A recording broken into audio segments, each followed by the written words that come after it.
If you want to play Last Epoch on Mac, you'll need some workarounds since there's no native macOS version. I did some research and testing, tried the different available methods, and now I'll tell you about which ones are worth your time. For context, my tests were done on an M3 Max MacBook Pro with 36 gigs. I'll first start with the two methods I'd recommend most, then cover the other valid options and also give you some meaningful optimizations for a better experience and performance. But before you choose which one you want, you'll have to buy the game. To help you, we'll leave links in the description to where you can purchase it, and we'll also add links to discounts when such are available. Now let's get to the ways to play it. Here are the two methods that gave us best results. The first one is called Boosteroid, and it's the cheapest cloud gaming service that's actually any good. This is the most plug-and-play solution that we found.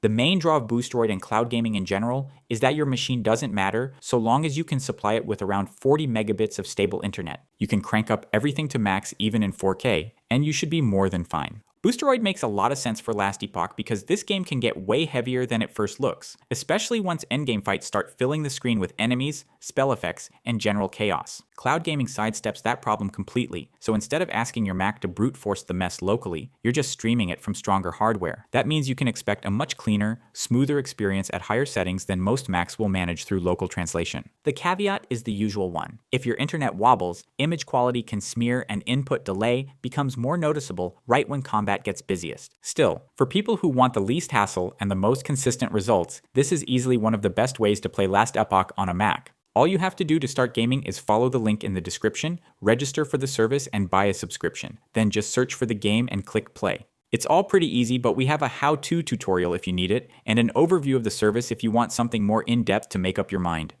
Crossover is hands down the best non-cloud method to play Windows games on Mac in 2026. It will give you the ability to play anywhere you want without internet limitations, and scales better with newer Macs. But you're not going to get anywhere near the graphical fidelity or performance you'll have with cloud solutions. Crossover is the best local option here, but Last Epoch is one of those games where the gap between normal questing and busy endgame content really matters. In my tests, my M3 Max MacBook managed around 1080p on medium at roughly 80 plus FPS in regular play, with tougher monolith scenes dipping much lower once the screen gets crowded. Based on my experience and also community reports I found, I would treat an M1 Pro with 16 gigabytes as the rough baseline where Crossover starts making practical sense for Last Epoch. The main limitations are that performance in dense endgame content can fall off sharply, and some users run into menu or renderer quirks depending on the build. Still, this is by far the best local solution for this game. Also, with this method, you can use mods for single-player games, and there's a 14-day free trial. To use Crossover, click the link in the description, enter your email, and download the app. Then, after you install Crossover, you must click the Try Now option for the 14-day trial. If you need a longer tutorial, visit our video on that. Just note that the experience with Crossover can sometimes vary between updates, so don't be surprised if it suddenly starts to break the game. If this happens, check our site for the detailed instructions, or you'll have to research this on your own. Whether you chose the cloud path or prefer local play, here are some meaningful tweaks that can improve how the game behaves. If Last Epoch starts falling apart in big enemy packs, don't gut everything at once. Set resolution to 1080p, turn detail shadows off, and lower reflections to low first. That usually cuts the expensive fluff while keeping the game clear and readable during the moments that matter most. If you are still having any issues, apply the other optimizations shown here. The other methods are a variation of this theme. GeForce Now is the best cloud solution with all the bells and whistles, but at double the price of Boosteroid, it's just not worth it, except for a handful of games which can use the latest and greatest effects. Like Boosteroid, it's very easy to use. You just need to register, get a subscription, download its app, and start the game from it.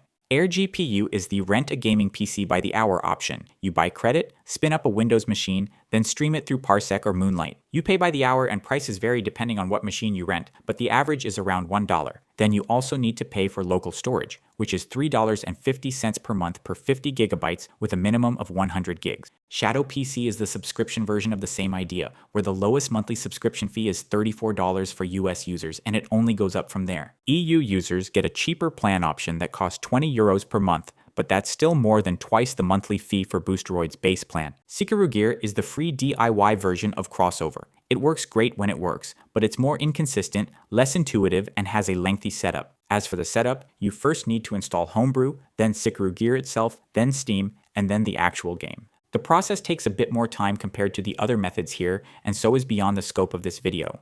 For detailed guidance on how to set up Sikarugir, just click the respective video in the description and it will show you exactly what to do. Here's how I'd separate the options for Last Epoch. Boosteroid is the easiest recommendation if you just want to play without troubleshooting. This game can become surprisingly demanding in the late game, so offloading that to cloud hardware is a very clean solution. GeForce Now is also a valid cloud option, and it is the one to pick if you want a more premium cloud setup and don't mind the increased price. The reason I still lean Boosteroid first is simple value. Air GPU and Shadow PC are basically the full PC experience in cloud, which is ideal if you want mods, extra tools, or the most familiar setup without worrying about translation layers. Crossover is the right pick if local play matters more than convenience. You get lower latency, no dependence on internet quality, and a proper offline style feel, but you do have to accept that endgame performance can get rougher and a few quirks may need fixing. Sikarugir is the free DIY version of that same idea. It can be viable, but from everything I found, this is not the game where I'd choose the more experimental route unless you genuinely enjoy tinkering. So my quick recommendation is this. Pick Boosteroid if you want the smoothest, least stressful path, GeForce Now if you want premium cloud features, and Crossover if local play is your priority. And then treat Sikarugir as the budget experiment for people with patience. So these were the best methods for playing this game. If you want to explore more popular gaming titles you can play on your Mac, check the videos that should now appear on your screen, or simply browse through our channel. Also, if you found this content helpful, we'd greatly appreciate it if you liked the video and subscribe to our channel. Take care and see you in the next one.